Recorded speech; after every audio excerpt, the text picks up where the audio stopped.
Hello students, आज हम उन क्वेश्चन के आंसर देखते हैं। आइए, हमारा क्वेश्चन नंबर 1 है, सिविल प्रक्रिया संहिता 1908 कब प्रवर्तन में आई? तो इसका जो जवाब है वह है सिविल प्रक्रिया संहिता है जो 1 जनवरी 1909 से प्रवर्तन में आई है। तो इसका सही आंसर है 1 जनवरी 1909। अगला हमारा क्वेश्चन है, सीपीसी किस सूची का विषय है? तो मैंने आपको जब पढ़ाया था तब मैंने बताया था सिविल प्रक्रिया जो संहिता है ये किस सूची का विषय है? समवर्ती सूची का विषय है। तो इसका आंसर है ग। अगला हमारा क्वेश्चन है, सीपीसी कैसा प्रभाव रखती है? इसका प्रभाव पूछा जा रहा है। तो सीपीसी क्या है? प्रक्रिया से संबंधित एक विधि है और यह विधि कैसी होती है? भविष्यलक्षी होती है।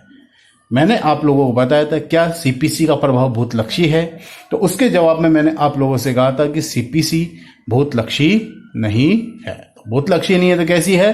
भविष्यलक्षी है। और इसके संबंध में नानी गोपाल मिश्रा वर्सेस बिहार राज्य केस है 1969 का, इसमें भी सिविल प्रक्रिया संहिता को कैसा माना है? भविष्यलक्षी माना है। इसी तरीके से एक केस हो रहा है महादेव वर्सेस रामलोचन का 1980 का है, इसमें भी सीपीसी को भविष्यलक्षी माना गया है। अगला हमारा क्वेश्चन है, सिविल प्रक्रिया संहिता संशोधन अधिनियम 1999 और 2002 की संवैधानिकता को किस वाद में मान्य ठहराया? किस वाद में इनको सही माना गया है? तो इसका जवाब है आपका Salem advocate bar association Tamil Nadu बनाम भारत संघ।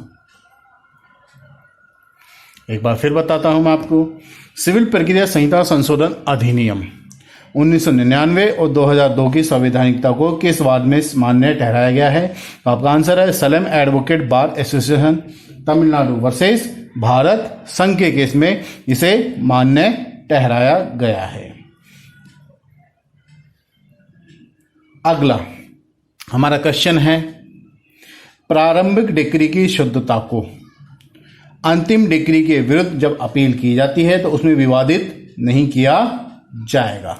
यह कह रहा है जब भी कोई प्रारंभिक डिक्री पारित की जाती है तो उस डिक्री की शुद्धता को कि वो डिक्री जो दी गई है वो सही है, सही आधारों पर दी गई है, नहीं दी गई है, इस बात की अपील या इस बारे में हम विवाद क्या जब सेकंड अपील कर रहे हैं तब कर सकते हैं या नहीं कर सकते हैं? इस बारे में आपके प्रावधान सिविल प्रक्रिया संहिता की धारा 97 में किया गया है। धारा 97 ये कहती है कि जब भी अंतिम डिक्री की अपील की जाती है तब प्रारंभिक डिक्री को उसमें विवादित नहीं किया जा सकता है। प्रारंभिक डिक्री में जो आपने ऑब्जेक्शन करना चाहते हैं तो अंतिम डिक्री की अपील के समय उस समय आप नहीं कर सकते हैं। अगला क्वेश्चन है आपका, विधिक प्रतिनिधि को सिविल प्रक्रिया संहिता की किस धारा में परिभाषित किया गया है? तो विधिक प्रतिनिधि को सिविल प्रक्रिया संहिता की धारा 211 में परिभाषित किया गया है, 211 में। तो इसका आंसर है हमारा ग। अंतःकालीन लाभ को सीपीसी में परिभाषित किया गया है। तो अंतःकालीन लाभों को सिविल प्रक्रिया संहिता की किस धारा में परिभाषित किया गया है? तो इसके बारे में जो प्रावधान है वह है सिविल प्रक्रिया संहिता की धारा 212 में अंतःकालीन लाभ के बारे में परिभाषित किया गया है। अगला आप लोगों का क्वेश्चन था, अंतःकालीन लाभ किस प्रकार की संपत्ति पर लागू होता है? तो अंतःकालीन लाभ मैंने आप लोगों को बताया, अंतःकालीन लाभ जो है स्थावर संपत्ति के संबंध में ही लागू होगा, ना कि जंगम संपत्ति या चल संपत्ति के बारे में ये लागू नहीं होती है धारा। इसके बाद हम देखते हैं हमारा अगला क्वेश्चन, राजस्व न्यायालय का सीपीसी किस धारा में प्रावधान है? रेवेन्यू कोड से संबंधित प्रावधान हमारे सीपीसी में कहाँ किए गए हैं? तो इसका आंसर है हमारा धारा 5 ख ऑप्शन। धारा 5 में रेवेन्यू कोड के बारे में बताया गया है। इसके बाद हमारा अगला क्वेश्चन है, न्यायालय की धन संबंधी अधिकारिता के संबंध में कौन सी धारा के में प्रावधान है? सिविल न्यायालयों की धन संबंधी अधिकारिता के बारे में जो हमारी सिविल प्रक्रिया संहिता की धारा 6 बताती है। धारा 6 ये कहती है कि कोई भी न्यायालय अपनी धन संबंधी अधिकारिता से अधिक के वाद के मूल्य या रकम के संबंधी जो वाद है उनको नहीं सुन सकता है। ये हमारे जो ऑब्जेक्टिव टाइप क्वेश्चन थे इनके हमने आंसर देख लिए हैं। आइए आज हम एक क्वेश्चन और मैंने आप लोगों से किया था, उसका भी जवाब देख लेते हैं। तो ये क्वेश्चन कहता है, यदि किसी वाद पत्र को न्यायालय के आदेश से प्रॉपर कोर्ट में पेश करने के लिए वापस कर दिया जाता है तो इसे माना जाएगा कि क्या ये आदेश है या डिक्री है? तो इसका सही जवाब है ये आदेश है। इसका सही आंसर क्या है? आदेश है। डिक्री इसका आंसर नहीं होगा। क्यों नहीं होगा? क्योंकि डिक्री के द्वारा वाद में पक्षकारों के विवादग्रस्त जो अधिकार होते हैं उनका अवधारण किया जाता है। डिक्री में क्या होता है? वाद में जो पक्षकार होते हैं उनके जो विवादग्रस्त अधिकार है उनके बारे में निर्धारण या अवधारण किया जाता है। और इसमें जो हमारे सामने समस्या है इसमें कहीं पर भी पक्षकारों के अधिकारों को अवधारण करने के बारे में नहीं है, बल्कि वाद पत्र को उचित न्यायालय में पेश करने का एक आदेश दिया गया है। तो आप लोगों को ये बात समझ आई होगी। अब आज हम आगे देखते हैं धारा 22 सिविल प्रक्रिया संहिता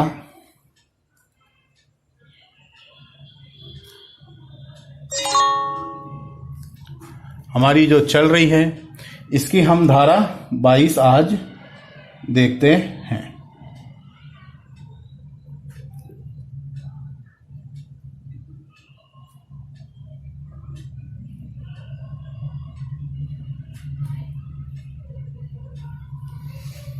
सेक्शन 22 हमारा कहता है, कोई वाद जो एक से अधिक न्यायालयों में दायर किया जा सकता है, कोई वाद जो एक से अधिक न्यायालयों में दायर किया जा सकता है उसको ट्रांसफर कराने की शक्ति, उसको अंतरित कराने की शक्ति।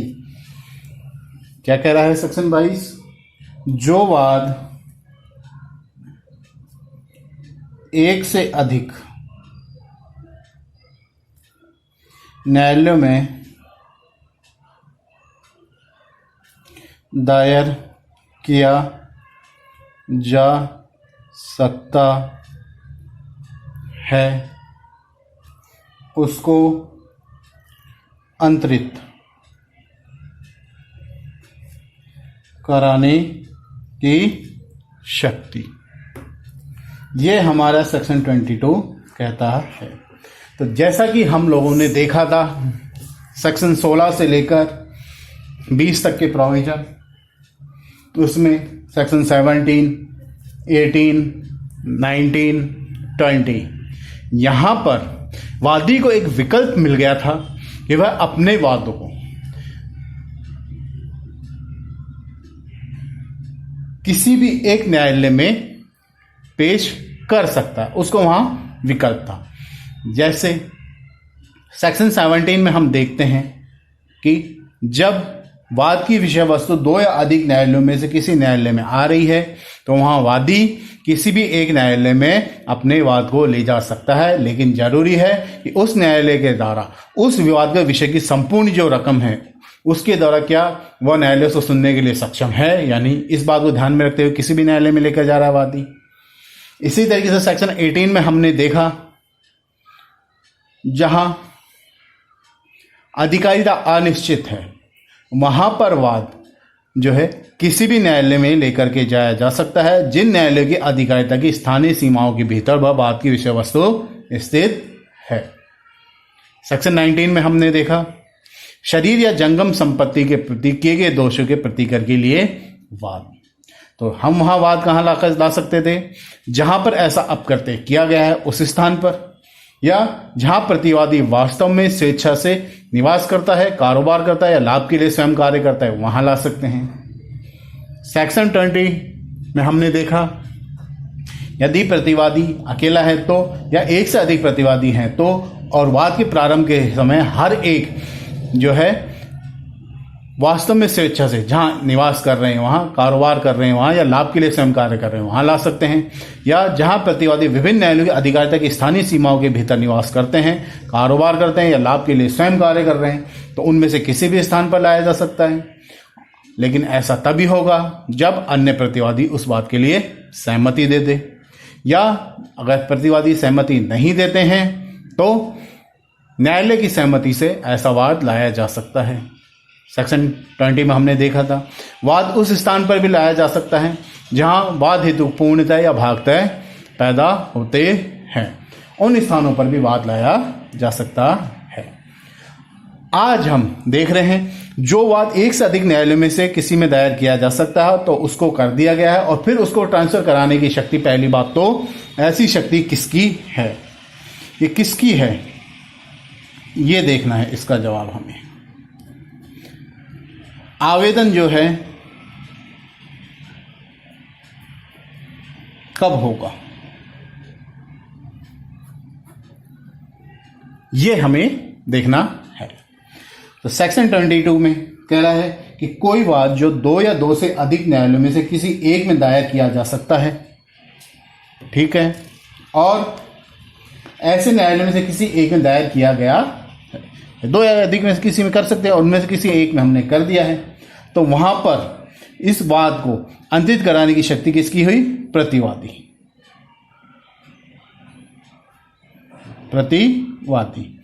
तो वहां पर कोई भी प्रतिवादी अन्य जो पक्षकार है उनको सूचना देगा, और कब करेगा, सर्वप्रथम अवसर, आवेदन कब होगा, सर्वप्रथम अवसर पर, और या फिर विवादक स्थिर किए जाते हैं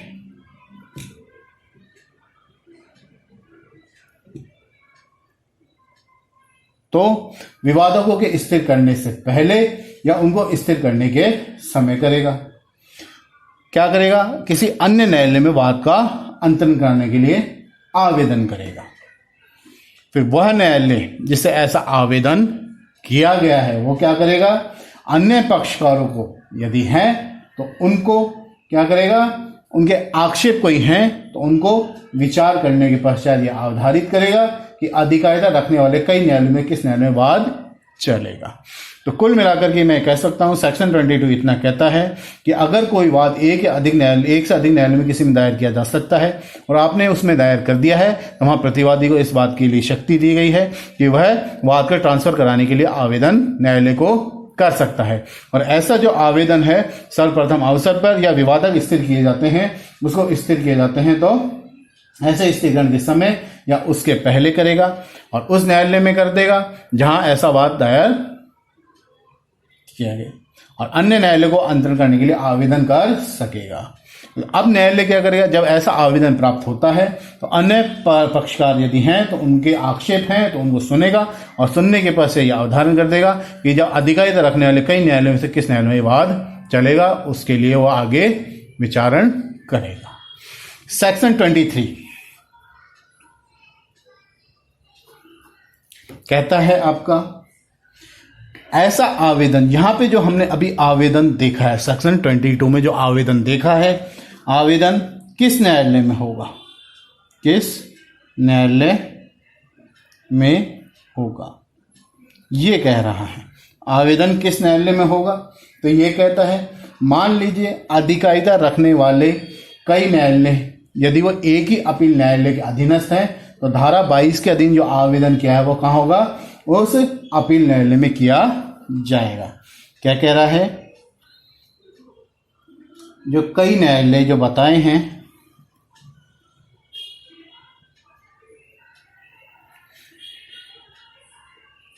एक ही अपील न्यायालय के अधीनस्थ हैं तो आवेदन कहाँ होगा, अपील न्यायालय में होगा। यदि न्यायालय जो हैं हमारे, ये न्यायालय कई, या ये कहें न्यायालय विभिन्न अपील न्यायालयों के अधीनस्थ है,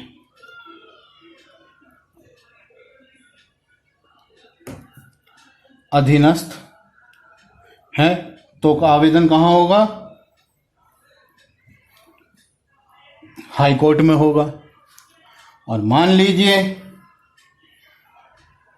ऐसे न्यायालय जो हैं आपके विभिन्न उच्च न्यायालय अधीनस्थ हैं तो आवेदन कहाँ होगा,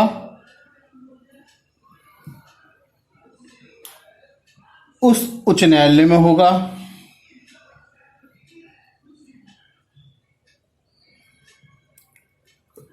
जिसकी अधिकारिता की स्थानीय सीमाओं के भीतर वह न्यायालय स्थित है, जिसकी अधिकारिता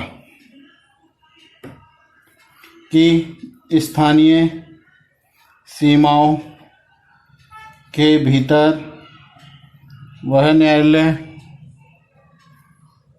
स्थित है, जिसमें वाद लाया गया है।